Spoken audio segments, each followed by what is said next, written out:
Hi everyone, it's Tao and I'm back with another one. The Galaxy Tab S4 was announced today by Samsung, and while watching the reveal video, I have to say, I was getting so excited, but then reality sunk in. Although there's a lot of things to like, there are a few areas where I think Samsung fell short.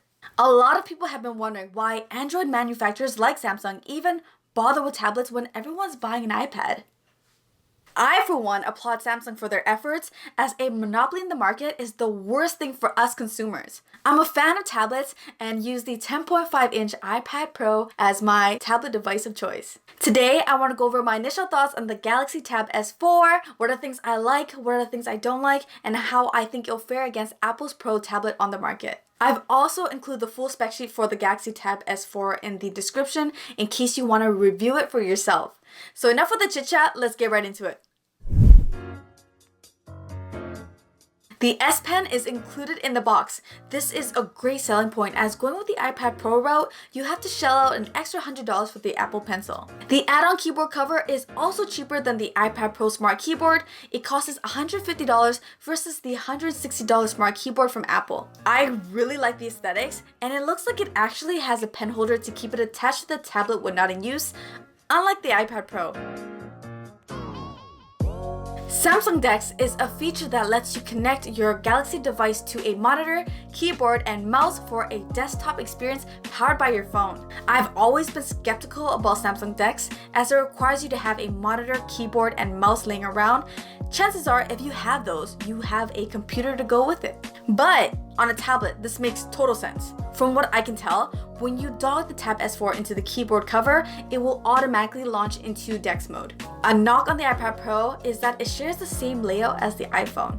With such a large screen, the layout seems wasteful and inefficient. A tablet that converts into a desktop-like interface is a very appealing feature that I hope Apple looks into. The Samsung Amoled display. If it's anything like what's on the S9, it'll be a fantastic display to consume media on.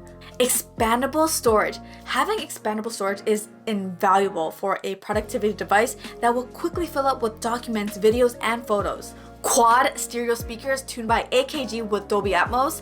This was a must-have requirement to even be competitive with the iPad Pros, since those speakers are the real deal. Headphone jack. I'm just glad it's still there, since I use wired headphones all the time. It won't be the software advantage that iOS has. The iPad Pro has some serious heavy hitters when it comes to pro-level apps such as Procreate, LumaFusion, Affinity Photo, Affinity Designer, and there are rumors that Photoshop will be coming to the iPad Pro very soon. Although there are some good tablet-optimized apps on Android, the number of quality apps and the overall experience on iPad is just more pleasant. The bad hardware choices. I just don't like the idea of a glass back on a tablet that's bound to get tossed around the house. With a large piece of glass, it's bound to break unless you absolutely baby it.